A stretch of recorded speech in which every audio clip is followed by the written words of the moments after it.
1912 दुनिया का सबसे बड़ा शिप टाइटैनिक अनसिंकेबल बोला गया, लेकिन फिर भी आइसबर्ग से टकराया और डूब गया। 1500 लोग एक ही रात में चले गए। लेकिन असली ट्विस्ट ये नहीं है।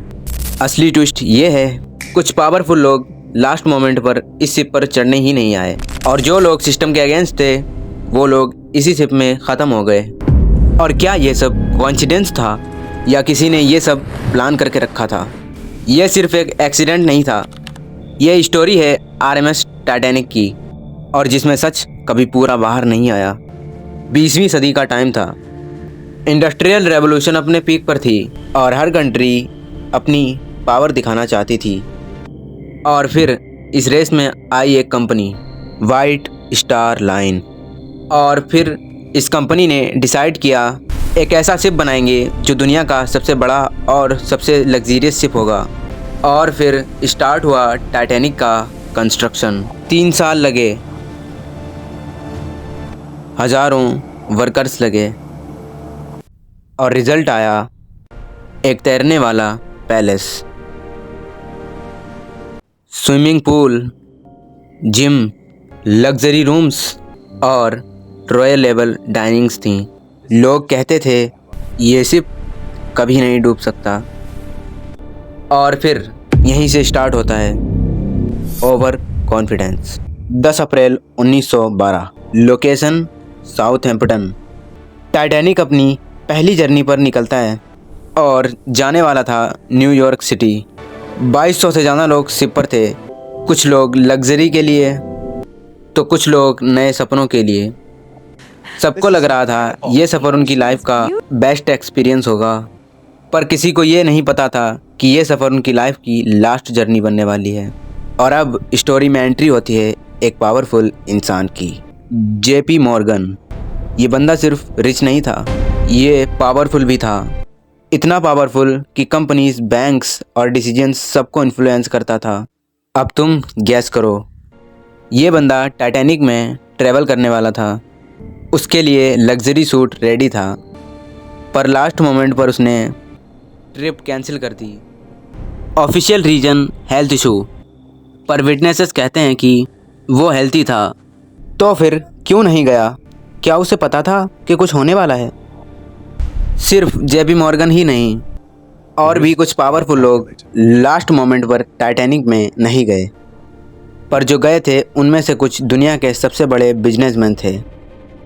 John Jacob Astor, Benjamin Guggenheim, Isidor Straus. और कॉन्स्पायरेसी थ्योरी क्या कहती हैं? ये तीनों एक पावरफुल सिस्टम के अगेंस्ट थे। और कोइंसिडेंस देखो, ये तीनों टाइटैनिक में ही ख़त्म हो गए। अब सोचो, जो अपोज कर रहे थे वो मर गए और जो पावरफुल थे वो बच गए।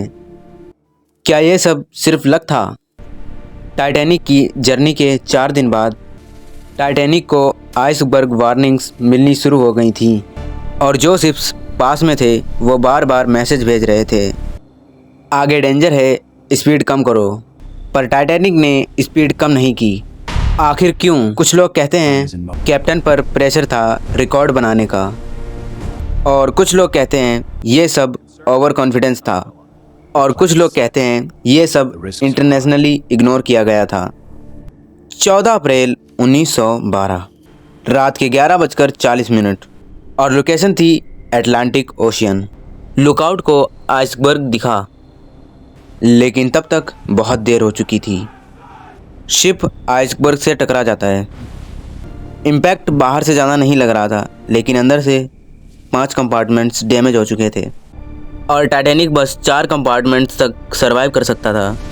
मतलब अब डूबना तय था। और अब आता है सबसे शॉकिंग पार्ट। इम्पैक्ट के बाद भी लोगों में ज़्यादा डर नहीं था। म्यूज़िक चल रहा था, लोग पार्टी कर रहे थे, मगर क्यों? क्योंकि किसी को लगता ही नहीं था कि शिप डूब भी सकता है।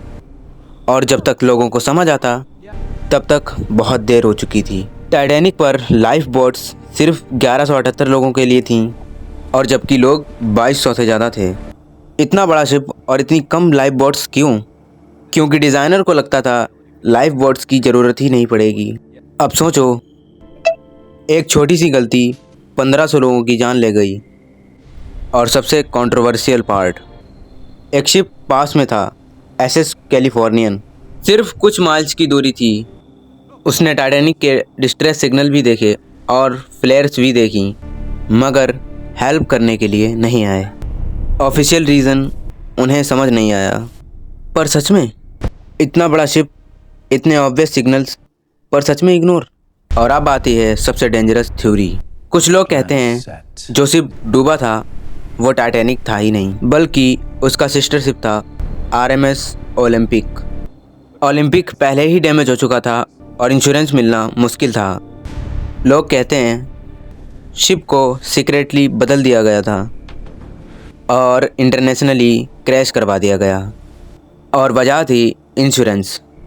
और अगर ये सच है तो ये इतिहास का सबसे बड़ा स्कैम हो सकता है।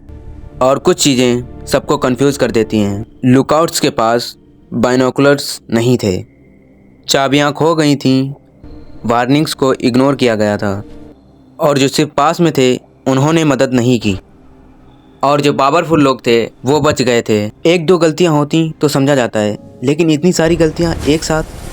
2 घंटे 40 मिनट, बस इतना टाइम लगा और टाइटैनिक धीरे धीरे डूब गया। बैंड बजता रहा, लोग चिल्लाते रहे, और समंदर ने सब कुछ निगल लिया। 15 अप्रैल 1912 रात के 2:20 हो रहे थे और टाइटैनिक ऑफिशियली ख़त्म हो गया।